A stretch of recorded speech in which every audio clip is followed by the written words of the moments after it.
지금은 당시에는 주식을 사는 게 맞냐, 그렇죠? 맞아요. 예, 아직까지 한 번 더 빠지는 거 아니냐, 뭐 이런 게 거의 시장의 관심이었다면 지금은 분위기가 많이 바뀌어서 지금 이 섹터를 사는 게 맞냐 아니냐, 네, 또 그런 관점으로 맞습니다. 시장의 분위기가 많이 좀 바뀐 것 같습니다. 아, 네. 저도 기억이 생생한 게 그때 나와서 지금 주식을 담아야 될 때라고 말씀해 주시고 또 삼성전자를 말씀해 주실 때 사라고 하셨는데 지금 많이 올랐어요. 네, 거의 지금 68,000원 네, 이제 7만 넘었더라고요. 원 거의 뭐. 네. 바닥이 작년에 51,800원이었거든요.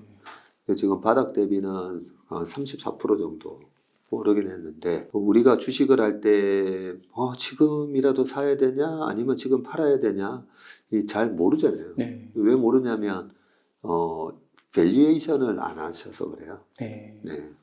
그리고 우리가 작년 하반기 올 초에도 주식을 팔아야 된다 아닌다 뭐 이 부분에 대한 정답은 지금이 싼가 아닌가 그걸로 판단을 해야 되는데 그런 측면에서 삼성전자가 뭐 6만 원 밑에서는 너무 싼 가격이었고요. 지금 68,000원인데 네. 앞으로 어떻게 될까라고 보면 외국인이 올해 들어와서 삼성전자 엄청 많이 샀어요. 그러니까요. 그렇죠? 네.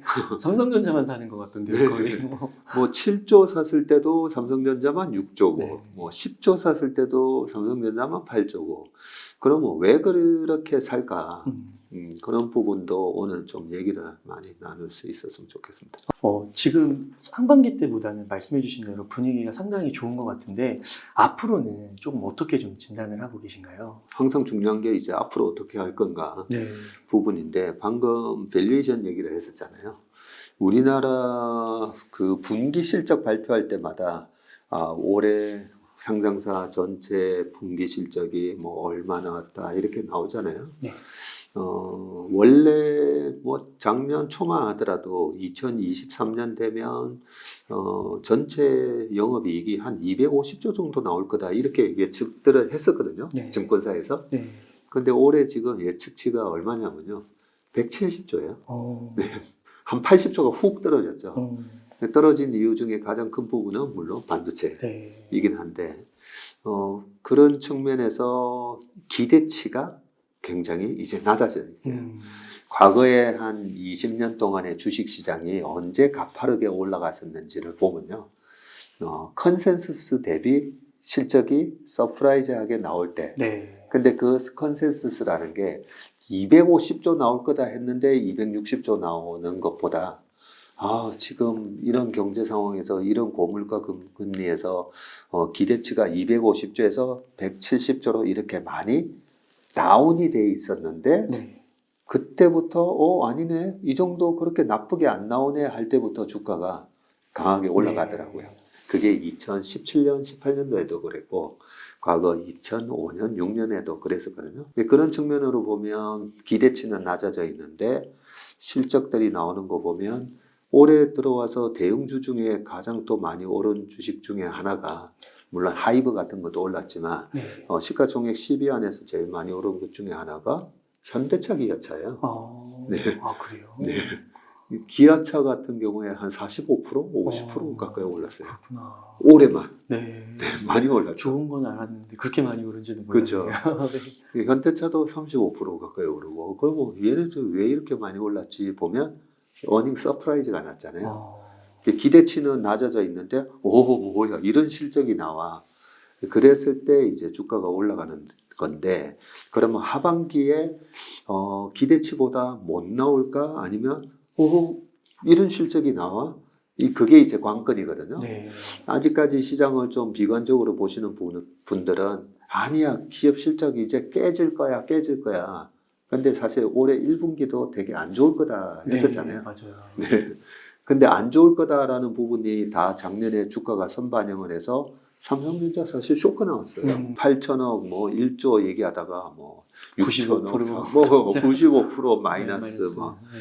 그리고 하이닉스도 마찬가지고 안 좋은 게 안 좋은 걸로 나오니까 별로 주가는 반응을 안 해요. 왜냐면 선반영을 했으니까. 네. 그런 차원에서 안 좋은 것들은 하반기로 가면 어떻겠냐라고 보면 삼성전자가 최근에 올라가는 이유가 그 3개 업체 중에 삼성전자만 감산을 해주면 나머지 두 동생들은 다 감산한다 했으니까 제발 삼성전자만 감산 얘기 좀 해줘 했는데 저번에 감산한다고 얘기했잖아요. 네. 그러다 보니까 조금 디테일하게 말씀드리면 그 반도체에 특히나 메모리 반도체에 매년 성장하는 이 수요가 한 15%에서 20% 정도 우리가 빅그로스라고 하죠. 네. 반도체 수요가 그 정도로 성장을 하거든요. 하는데 공급이 이것보다도 조금만 더 많거나 아니면 이것보다 조금만 적으면 가격이 변화가 있게 되고요. 반대로 또 수요가 15% 20% 성장할 거다고 했는데 그만큼 수요가 안 나왔을 때 네. 공급 초과가 되니까 작년처럼 재고가 잔뜩 쌓이게 되는데 이번 반도체 감산을 계기로 반도체 공급량이 한 마이너스 7%가 되더라고요. 네.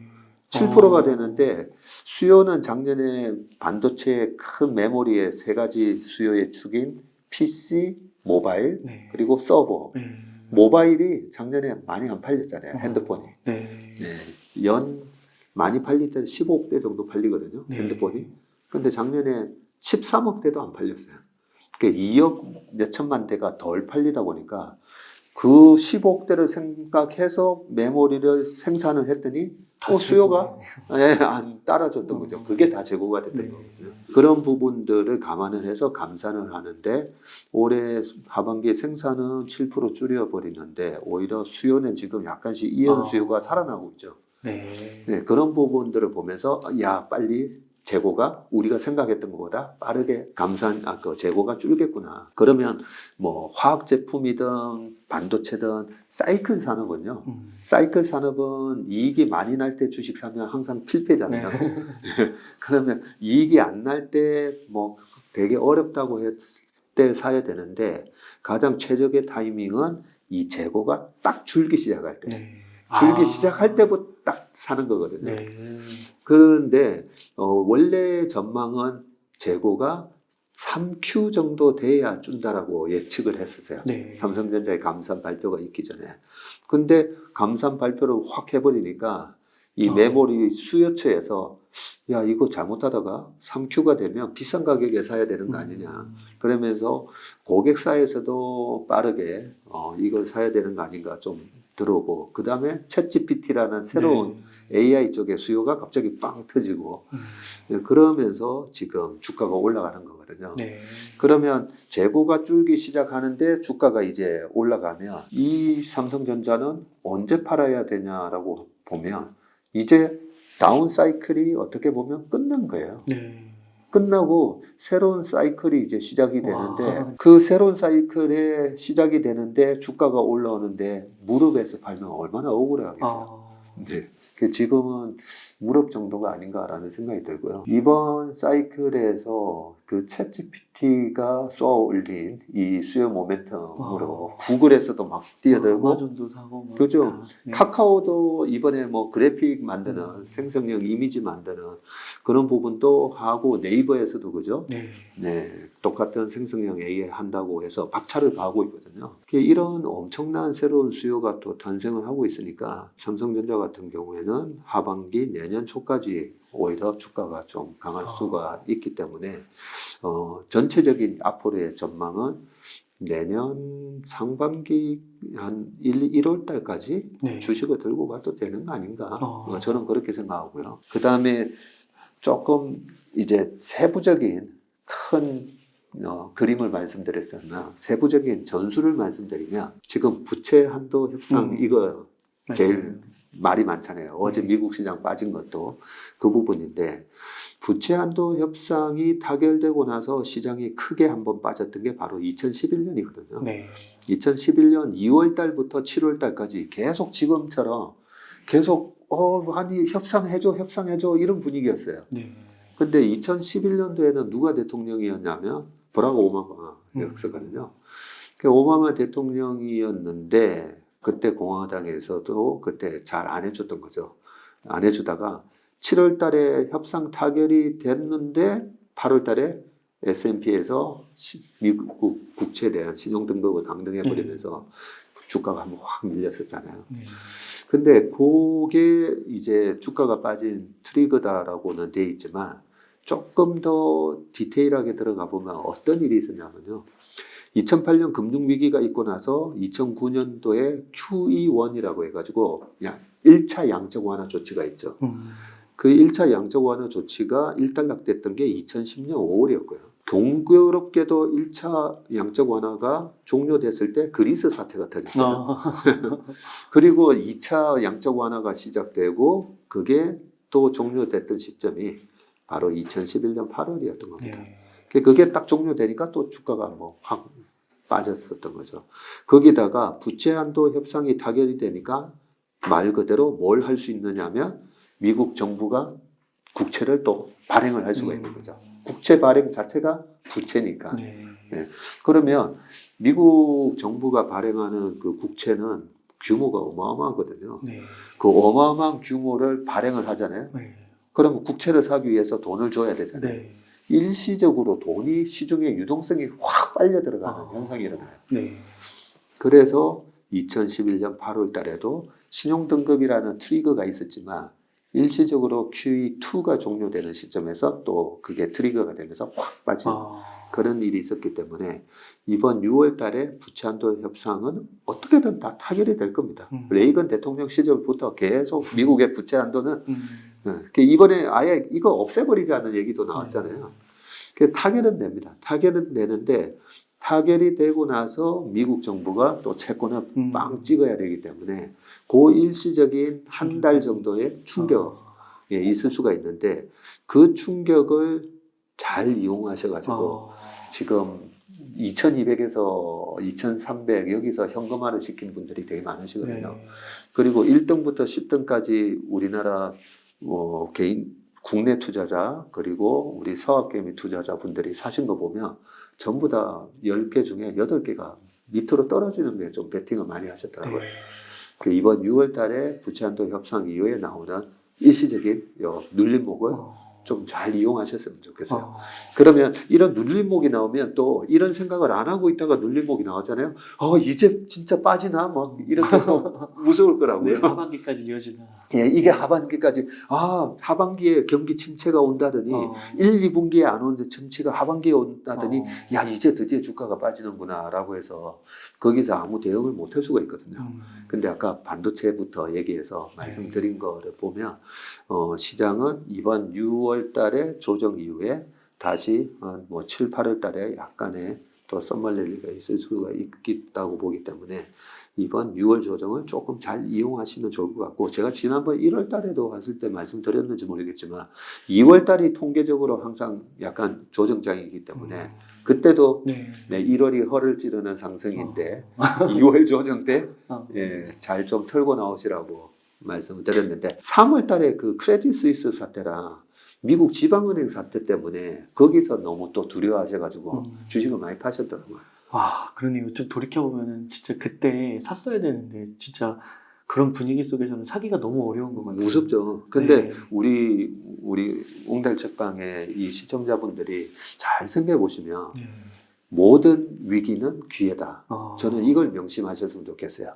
모든 위기는 기회다. 근데 어느 정도의 기회냐면요. 위기가 굉장히 심각하면 심각할수록 그 이후에 보면 수익률이 너무 많이 나죠. 코로나 때 얼마나 무서웠어요. 맞아요. 코로나 같은 상황이 최근에 거의 스페인 독감 이후로 그 정도로 락다운한 경우는 없었거든요. 그런 위기가 오면서 1430까지 빠졌으니까 이게 3000을 갔잖아요. 네. 혹시 이과 나오셨나요? 문과 나왔어요. 경제학과 나왔어요. 경제학과 나오셨어요. 왜 이과 나오셨냐고 여쭤봤냐면 그 뉴턴의 제3법칙이 있잖아요. 네. 예, 작용 반작용. 네. 세 번째 법칙 작용 반작용. 그래서 분명히 그런 두려움의 공포가 극에 달하잖아요. 그러면 나중에 이 반작용이 엄청 세요. 네. 예, 그런 것 때문에 3천 갈 수 있는 그런 모멘텀이 생긴 것처럼 이번에도 6월 달에 그 조정의 크기에 따라서 나중에 또 올라가는 모멘텀이 있을 수 있으니까 6월 조정 잘 이용하시고 하반기 시장을 너무 베어리시하게 안 보셨으면 좋을 것 같아요. 그러네요. 또 제가 하나 틀린 게 있어요. 네. 올해 상반기에 그래도 2,700에서 한 2,900은 갈 것 같다라고 얘기했거든요. 안 갔어요. 죄송합니다. 그래도 네. 엄청 많이 올라가지고. 네, 안 갔는데 한편으로는 또 다행이다 싶은 게 그래도 주식을 사야 됩니다라는 얘기 때문에 제가 뭐 종목을 뭐 대형주 위주로 우리 투자자분들이 많이 사서 작년에 물려 있던 삼성전자나 네이버나 이런 거 많이 말씀드렸는데 어쨌든 우리 1, 2, 3, 4월 달에는 2차 전지가 불을 뿜었잖아요. 네, 그런 부분만 생각하더라도 시장에 대한 긍정적인 마인드를 갖고 있으면 살 수가 있는데 아니야 이거 시장이 여기서 1800 가는 장이야 라고 마음을 먹고 있으면 2차 전지가 됐든 삼성전자가 됐든 아무것도 못 사요. 네. 네, 그래서 제가 하반기 장도 긍정적인 마인드를 유지하라고 말씀드리고 그런 좀 판단이 조금 어려우신 분들은 또 부채 한도 협상 기간을 두고 어떻게 투자해야 되나 좀 고민이 되신 분들은 조금씩 분할로 매수해가는 것도 또 적절한 방법이 될 수 있을 것 같은데요. 정확한 말씀이세요. 저도 굉장히 시장의 변곡점을 맞추려고 되게 애를 쓰는 사람이지만 네. 그게 잘 못 맞춰요. 너무 비싸다 싶을 때부터는 한 3개월에서 6개월 분할 매도가 맞고요. 너무 싼 영역이다 싶을 경우에도 3개월에서 6개월 정도 분할 매수를 하는 게 맞더라고요. 지나고 보니까. 작년에 저 너무 일찍 샀거든요. 네, 5월 달에 주식 샀다가 작년 하반기 내내 마음고생했잖아요. 박세익 전문님도 어려운데 네. 많은 분들이 분할 매수, 변할 매도 네. 그런 걸 꼭 지켜야 될 것 같습니다. 네. 네. 이번에 삼성전자 외국인들이 지금 이렇게 좀 많이 샀는데요. 말씀해주신 대로 한 번 정도 충격이 있을 수도 있는데 외국인들은 그런 부분들은 좀 감안을 안 한 거라고 볼 수 있을까요? 좋은 질문을 해주셨는데요. 외국인은 왜 작년 7월 달부터 그렇게 우리나라 시장에서 주식을 샀을까? 네, 크게 두 가지를 말씀드릴게요. 작년 7월 달부터는 반도체가 계속 안 좋았었잖아요. 그런데 왜 샀지? 환율 때문이에요. 네. 외국인들이 보면 굉장히 이 통계적으로 우리 강원국 작가처럼 엄청난 이 통계에 기반한 투자를 하거든요. 그 기계가 매매하는 비중이 40%가 넘는다고 하잖아요. 네. 그 정도로 이제 퀀텀 베이스를 많이 하는데 한국 시장에서 원화 환율이 원달러 환율이 1,300원 이상에서 사면 20년 평균치가 1,120원밖에 안 되니까요. 환율에서 일단 먹는다라고 생각을 하는 것 같아요. 그렇구나. 네, 그래서 우리나라에 지금 채권도 한 200조 들고 있어요. 네. 채권 200조, 주식 한 700조 뭐 이런 식으로 들고 있는 이유가 지금은 원화가 다시 강세로 갈 거다. 이런 부분이 첫 번째 이유인 것 같고 두 번째는 올해 들어와서는 삼성전자만 골라 사잖아요. 네. 그러면 삼성전자만 왜 골라 사지? 삼성전자 왜 살까? 아직까지도 우리나라 삼성전자, 하이닉스 다 합쳐서 수출 동량 보면 전년 동기 대비 마이너스 30%, 40% 막 이렇게 나오고 있는데 그죠? 그러면 왜 살까라고 보면 챗GPT와 관련된 이 AI라는 거대한 모멘텀이 시작됐다라고 보는 것 같아요. 네. 네. 이 거대한 모멘텀에서 유일하게 독점적인 제품을 생산하는 데가 어디지? 라고 봤더니 GPU는 엔비디아네. 네. 그래서 엔비디아가 110불, 올랐죠. 네. 110불에서 지금 310불 갔어요. 진짜 어마어마한 것 같아요. 어마어마하죠. 네. 그렇게 오르고 보면 외국인들 영어로는 이제 priority라고 그러죠. 우선순위. 네. 네, 주식 투자할 때 이 우선순위에 대한 개념이 되게 중요한데요. AI 모멘텀이 시작됐네 했을 때 뭘 살까? 이 우선순위로 봤을 때 유일하게 독점력이 있는 기업부터 사는 거거든요. 그래서 엔비디아를 샀다고 보면 되고요. 엔비디아를 이제 샀어요. 샀으면 GPU 하나까지만 하나로 돌아가는 게 아니잖아요. AI라는 게. 그 다음에는 파운드리, 삼성전자의 메모리 이런 순서겠죠. 네. 네, 그래서 저는 엔비디아를 산 이유랑 그 다음에 삼성전자를 사려고 메모리를 봤더니 메모리는 3개나 업체나 있네. 네, 그런 차원에서 삼성전자를 샀다고 보고 삼성전자 움직임하고 마이크론 움직임하고 거의 비슷해요. 네. 네, 마이크론도 40불대 갔다가 지금 60불 넘어서는 모습이 네, 그런 차원에서 올해 외국인이 삼성전자를 골라 사는 거는 이 큰 AI 모멘텀을 보고 샀다라고 봐지고요. 한 4, 5년 전에 한 5년 지난 것 같아요. 저희가 2차 전지를 샀을 때가 2016년부터 그때 2차 전지를 굉장히 많이 샀었는데 그때 캐피탈이라는 큰 펀드가 있는데요. 그 펀드에서 SDI를 사면서 과거에 삼성전자를 샀듯이 네. 2차 전지 시장이 앞으로 크게 열릴 거니까 SDI를 뭐 그때 당시에 뭐 5% 지분율까지 산다 뭐 이런 식으로 얘기를 하면서 샀던 걸로 기억하거든요. 외국인이 들어오면 1년 하고 빠지려고 사는 게 아니다는 거죠. 예, 그런 큰 그림을 보고 사기 때문에 이번에 들어오는 삼성전자 좀 아니 왜 이렇게 막 물밀듯이 막 들어오는 느낌이잖아요. 네. 이 느낌은 최소한 한 3년에서 5년 보고 사는 그림이다라고 생각합니다. 네. 그래서 아까 이제 말씀하신 이 사이클의 무릎 정도. 네, 무릎이라는 거죠. 근데 또 개인 투자자분들은 많이 또 파시는 것 같더라고요. 그래서 제가 지난번 62,000원대도 말씀을 드리는 게 네. 그동안에 떨어질 때 제가 계속 삼성전자를 사시라고 했던 이유는 제가 저 위에 고점에서 사라는 얘기는 안 했었거든요. 재작년에는 저는 이제 주식이 비싸졌으니까 3,150 이상해서 저희 고객들 삼성전자 뭐 86,000원, 7,000원, 3,000원까지 다 팔았었던 이유가 비싸졌으니까 판 건데 장기적인 관점으로 나는 전무님 저는 10년 보고 사는 겁니다 라는 마음으로 그 9만 원대에서도 사셨다면 6만 원이 되든 5만 원에도 계속 사셔야 된다는 거죠. 그래 해야 그렇죠. 평균 단가가 그렇죠. 낮아지잖아요. 근데 사람의 우리 몸의 동물적인 이 본능 때문에 떨어지면 무서워서 못 사요. 맞아요. 예. 8만 원대, 7만 원대까지는 사더라도 이게 6만 원이 되고 5만 원 되니까 무서워서 못 사잖아요. 예, 그래서 제가 작년 하반기에 괜찮습니다. 사셔도 됩니다라고 말씀드렸고 두 번째는 그렇게 해서 전문의 덕분에 지금 평균 단가 이제 6만 7천 원입니다. 6만 5천 원입니다. 6만 2천 원입니다. 라고 얘기하시는 분들이 있거든요. 네. 근데 사람 심리가 그동안 고생했잖아요. 네. 본전되면 팔고 싶어져요. 그렇죠. 고생했으니까. 근데 그렇게 고생해가지고 본전되고 팔면 안 된다는 거죠. 수익을 많이 내고 파셔야 된다는 거죠. 그럼 최소한 30% 이상은 수익을 내고 파셔야 돼요. 주식을 하실 때는. 그러면 30% 수익이 날까? 6만 5천 원에서 30% 수익이나 368 해서 그러면 한 2만 원 정도 올라가면 되잖아요. 8만 원, 8만 5천 원 갑니다. 네. 네. 가니까 이제 무릎이라고 했잖아요.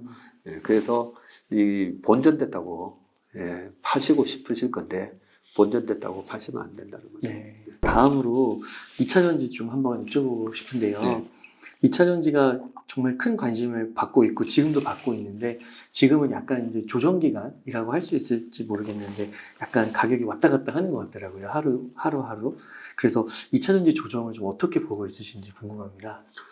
네, 4월 달부터 2차 전지에 대한 질문들을 많이 하시더라고요. 네. 네, 하시는데 저 같은 경우에는 이제 내년 되면 30년이거든요. 주식한 지. 와. 94년부터 이 업계에 들어왔으니까요. 네. 그 30... 굉장히 젊어 보이시네요. 축구를 하시면 돼요. 30년 동안 여러 번의 이제 사이클을 겪다 보니까 분명히 그 오버슈팅 되는 구간이 있습니다. 단기적으로. 네. 그런 국면에서는 어떤 현상이 일어나냐면요. 우리가 뭐 민스키 모먼트라고도 하기는 하는데 그 대중들의 강력한 확신으로 오버슈팅이 생기거든요. 그러면 최근에 2차 전지에 대한 부분은 2차 전지가 이렇게 우리나라 2차 전지가 우수한 회사인 거를 일반인들이 잘 모르셨던 거죠. 네. 근데 우리 박순영 이사님 덕분에 와, 우리나라에 이렇게 2차 전지 관련된 이 밸류 체인이 세계 최고구나를 알게 되신 거잖아요. 네. 그런 부분들에 대해서 제가 처음에 썼던 책에 투자의 본질에 네. 주식 투자란 대중들이 인지하지 못하고 있는 기업 가치에 투자를 하는 거라고 돼 있어요. 네. 네, 제가 왜 대중들이 인지하지 못하고 있는 기업 가치라고 얘기했냐면 다들 기업 가치 분석에 공부를 많이 하시잖아요. 투자하시는 분들이 좋은 기업을 사라, 기업의 그 비즈니스 모델을 이해를 해서 내가 투자의 파트너가 되는 식으로. 그런데 그렇게 해서 열심히 공부해서 주식 투자를 했더니 아니 그 삼성전자를 샀더니 삼성전자에서 물리고 엔비디아를 샀더니 엔비디아에서 물리고 테슬라를 그렇게 위대한 기업이라고 샀더니 물리잖아요. 네. 왜 물렸겠어요? 그 대중들이 인지하지 못하고 있을 때 10명 중에 8명은 그래?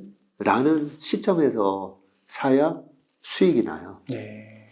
근데 10명 중에 8명이 야 그것도 몰랐어? 네. 10명 중에 8명이 다 그 부분에 대해서 확신을 갖고 알고 있으면 투자에서 수익이 안 난다는 거죠. 투자에서. 네. 예, 그렇기 때문에 이제 4월 달부터 지난 4월 달에 그런 질문 들어오면 지금부터 10월 달까지는 변동성 영역에 들어갔다라고 말씀을 드리고 조급하게 따라 사지 마세요. 예, 얼마든지 지금 가격보다는 싸게 살 기회를 줍니다. 사야 되는데 싸게 사는 게 중요하다는 거죠. 근데 어떤 마음이 드냐면 우리가 광고를 한 20개를 보고 나면 제일 마지막 광고만 기억난다 했잖아요. 그런 것처럼 최근 3개월의 주가 흐름에 대한 기억이 제일 강해요. 그래서 최근 3개월에 주가가 많이 빠졌으면 계속 빠질 거다라고 생각을 하게 되고요. 3개월 동안 많이 올랐으면 계속 많이 오를 거다라고 우리는 그렇게 믿게 돼 있어요. 그런 것 때문에 최근에 4개월 동안에 이 엄청나게 불을 뿜은 이 랠리가 계속 지속되는 거 아닌가? 지금이라도 안 사면 이게 그냥 날아가 버리는 거 아닌가? 네, 그렇지는 않다라는 걸 제 경험으로 말씀드린 거죠. 제 경험으로. 30년의 경험. 네, 30년의 경험으로 반드시 여기서는 많은 대중들이 알았잖아요. 위대한 기업이라는 거 알아서 그 기업 가치가 확 올라가면서 다 반영을 해버렸기 때문에 그렇다면 지금은 10명 중에 4명, 5명 정도가 두려워하는 수준의 모습이 나올 거예요. 그러네요. 잘못 산 거 아니야? 네. 막 무서워하고 또 어떤 분들은 이 굉장히 중요한 부분이니까 트레이딩으로 들어오시는 분들이 있어요. 그죠? 네. 트레이딩으로 들어오는 분들은 내가 지금 이 시세가 강하기 때문에 여기서 들어가서 15%만 먹고 나와야지 했던 분들은 뭐야 떨어지네 하면 그 트레이딩 원칙에 의해서 10%나 15%가 되면 손절하잖아요. 네, 그냥 뭐 길게 들고 가도 되는데 네. 그 손절을 하고 또 하나가 뭐 있냐면 신용으로 사시는 분들. 신용으로 사시는 분들이 15% 빠지면 엄청 후달려요. 네, 1억으로 2억 5천어치를 샀는데 10%만 빠져도 2,500만 원 날라가면 내 1억에서 25% 터지는 거거든요. 네. 근데 15%가 터지게 되면 30%가 넘어가면서 반대 매매가 나올 수가 있어요. 네. 그래서 어쩔 수 없이 떨어지면 거기서 팔아야 되는 그런 매물들이 나온다는 거죠. 그런 트레이딩을 하러 들어온 사람, 이 장기적인 가치를 보고 들어온 사람이 아니라 트레이딩을 하러 들어온 사람들이 손절이 나오고 막 털리는 그런 모습이 나올 때 살 수 있다는 거죠. 네, 그런 차원에서 기업이 얼마나 위대한 기업인지는 우리 박 이사님의 과거 영상 보면 다 나오잖아요. 너무나 설명을 잘 해주셔가지고 그 영상을 보면서 위대한 기업에 대한 믿음을 가지셨다면 지금은 이 트레이딩 영역에서 방금 제가 말씀드렸던 그 경험치에 나오는 그런 트레이딩으로 들어온 사람들의 매물이 나올 때 그때 사시면 되고 그러면 그런 변동성이 나오긴 나오나요? 그거 중요한 건데 네. 코스닥 시장의 과거 20년 동안의 차트를 보시면 항상 연초 강세, 연말 약세 현상이 나온다는 거죠. 네. 왜? 대주주과세 요건 때문에. 작년에 대주주과세 요건에 대한 세금을 금융투자소득세법이라고 해서 바꾸려다가 안 바뀌고 연기했잖아요. 네. 10억 이상이면 세금 내야 되잖아요. 네. 그러면 이자전지 많이 올랐잖아요. 그러면 10억 이상 되는데 이걸 연말로 가면 갈수록 야 이거 지금 팔면 세금을 안 내는데 1년을 넘기게 돼버리면 주주명부에 있기 때문에 세금을 내야 돼요. 네. 안 내도 되는 세금을 낸다라고 하면 되게 아까워 보이거든요.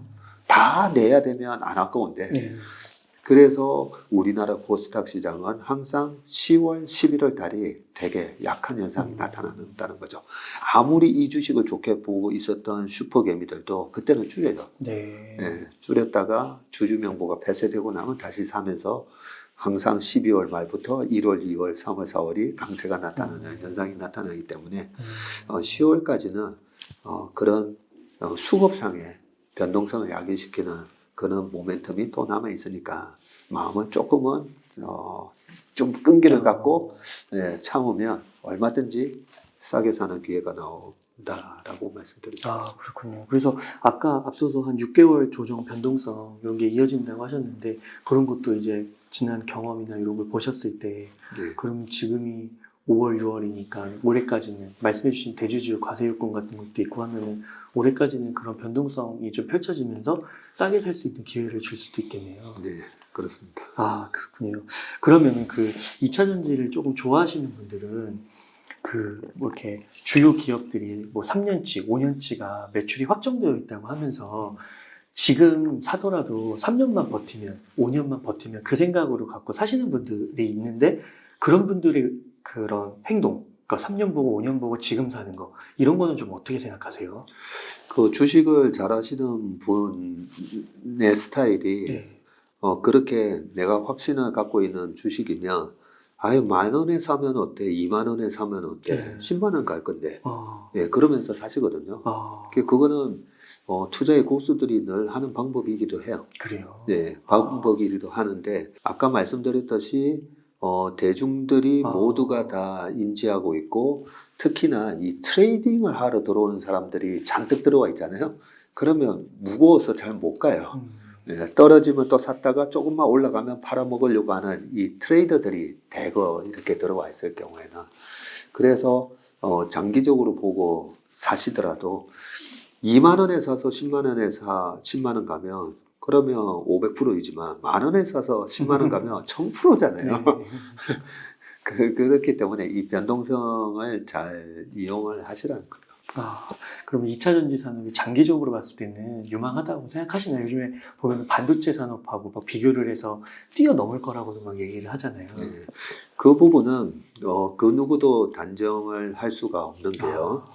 99년에 그 닷컴 버블이 있었을 때 그때 당시에는 제가 이런 비유를 많이 드는데 99년도에는 야후의 제리 양이었다는 거죠. 예. 야후의 제리 양이 거의 테슬라의 앨런 머스크 같은 그런 존재였었고요. 그러고 나서 야후가 지금의 아마존처럼 됐냐, 구글처럼 됐냐라고 보면 아니잖아요. 네. 예, 그러면 제가 드리려고 하는 말씀은 경쟁 구도를 계속 체크를 해야 된다는 거죠. 경쟁 구도를. 경쟁 구도를 우리가 계속 독보적인 그런 산업에 있어서의 지배력을 유지하면 끌고 가야 돼요. 네. 네. 그런 회사가 애플도 있고, 그죠? 마이크로소프트도 있고, 다 그런 기업이잖아요. 아마존만 하더라도 전자상거래를 뭐 거의 다 휩쓸어 버렸고, 아마존의 시가총액은 어디서 오냐 보면, 우리 요즘 부동산 보면 상가가 아주 안 좋아요. 네, 부동산 쪽 저는 상가를 한 번도 사본 적이 없는데 부동산 잘 아시는 분이 어제도 그러더라고요. 상가는 절대 사면 안 돼. 뭐 이런 식으로. 저는 이제 주식시장을 보면서 그건 알고 있었던 게 전부 다 아마존 통해서 네이버 통해서 쿠팡 통해서 다 주문하잖아요. 그렇죠. 예전에는 보면 우리 동네 1층에 보면 구두방도 있고 뭐 나이키 매장도 있고 뭐 많았었는데 다 없잖아요. 왜냐면 다 전자상거래 하니까. 그런 상가의 가치를 아마존이 다 가져간 거거든요. 네, 그런 식으로 경쟁 구도가 점점 더 강화되는 기업이면 가져가도 되는 거고. 그래서 2차 전지 같은 경우에도 아유 저기는 뭐 독보적이야. 경쟁자가 없어. 네, 그런 상황이면 산업 자체가 성장하고 있으니까 네, 길게 가져가도 되는 건데, 뭐야, 이 강력한 경쟁자가 나타났네.